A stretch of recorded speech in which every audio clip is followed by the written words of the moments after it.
And of course, losing 35,000 jobs still means 35,000 New Yorkers out of work. And that translates into nearly 1 in 5 jobs lost in the securities industry. I mentioned the bonus pool a little earlier. It looks like the bonus pool is increasing again, and that's certainly been the reports we've been reading about. Traditionally, it would be easy to translate higher profits and higher compensation into additional tax revenue, but it's more difficult for us to make that assumption now. In an effort to reduce excessive risk, which many would point to as the root cause of the financial crisis, the federal government has sought to reform compensation practices in the finance industry.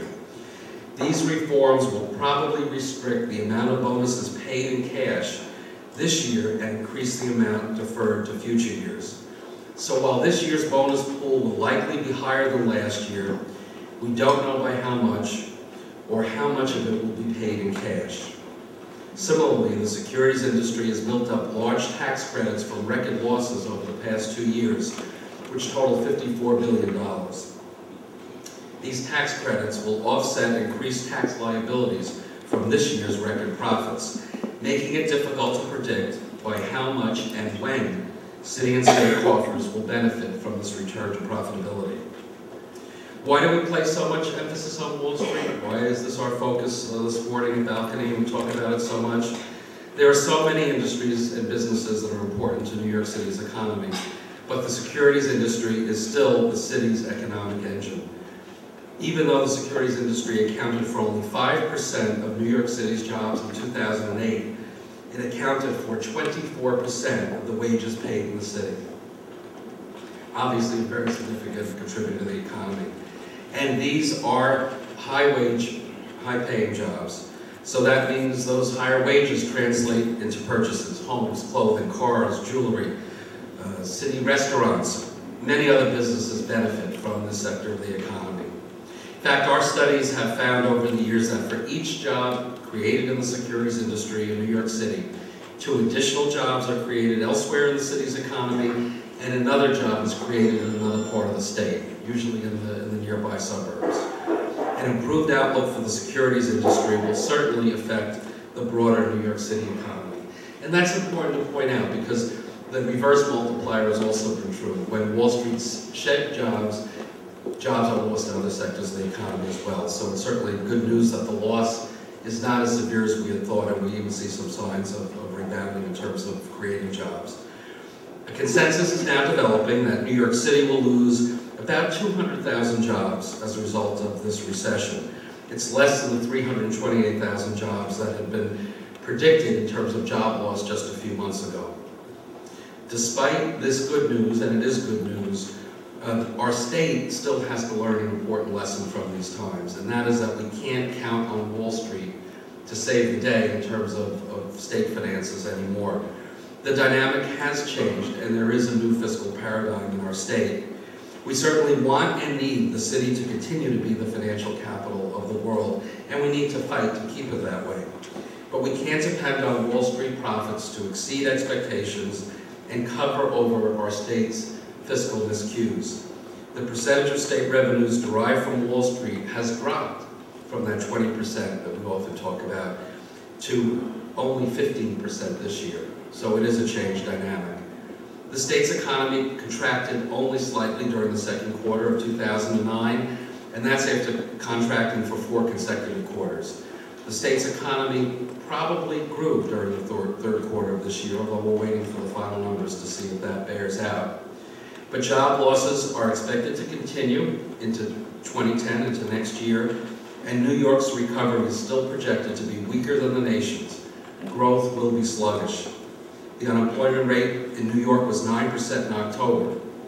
For the city, for the 5 boroughs, the rate was a little over 10% unemployment. Overall, our state has lost approximately 288,000 jobs since the start of the recession. And those job losses translate into a very significant negative impact on state personal income tax collections. Those PIT collections are approximately $15 billion below the projections included in the budget that was enacted back in April.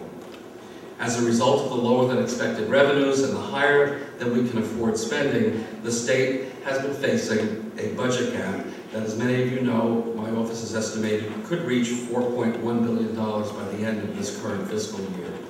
We've also projected that for this month of December, there's a potential cash flow crunch, a shortfall of $1.4 billion just for this month. Now we know this week the state legislature enacted a deficit reduction plan. That plan is valued at $2.7 billion for the current fiscal year that ends on March 31st. Of that $2.7 billion, approximately $1 billion represents spending reductions. The remaining $1.7 billion are one-time actions that are designed to help with that gap. And that's exactly the concern that I have. Much of that DRP relies on too much of the old formula that we've used in Albany that has not served us well. The reliance on one-shots, on non-recurring revenues, puts off making difficult choices on spending now, and it really prevents our ability to get ahead of these deficits effectively in the future. Included in the $1.7 billion is $391 million in federal stimulus funds, which were originally scheduled to be used in next year's fiscal year to aid the deficit that we have going into next year. So spinning up, as we call it, that money into this current fiscal year helps us with the problem of today, but it creates a larger hole as we go into the budget negotiations for next year. It's a problem deferred, it's not a problem solved. These cuts don't cover the full scope of the current year gap, and indeed, many of them may be implemented too late to relieve that cash flow crunch that we're concerned about for the month of December.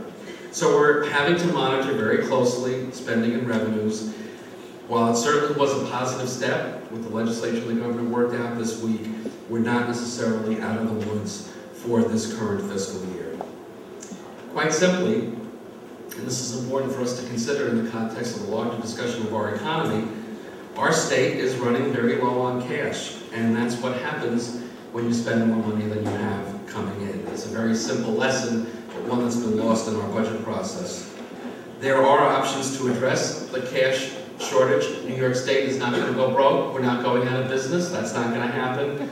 But when we rely on stopgap measures, we only delay the day of reckoning that's coming. As part of the Quick Start budget process, we released our report on estimated receipts and disbursements, and we find the 3-year cumulative general budget gap through the year 2011-12 could approach $27.5 billion. So again, we've been talking a lot about the current year gap, but New York is not going to be out of the woods for a long period of time. Moving forward, the Division of Budget projects that spending will approach $152 billion based on current law and trends by fiscal year 2012-2013, while revenue will be only $132 billion. So let me just make that more clear. In 4 years, state spending will be $20 billion a year higher than our projected revenues. You can't support that kind of spending if you don't have the revenues there.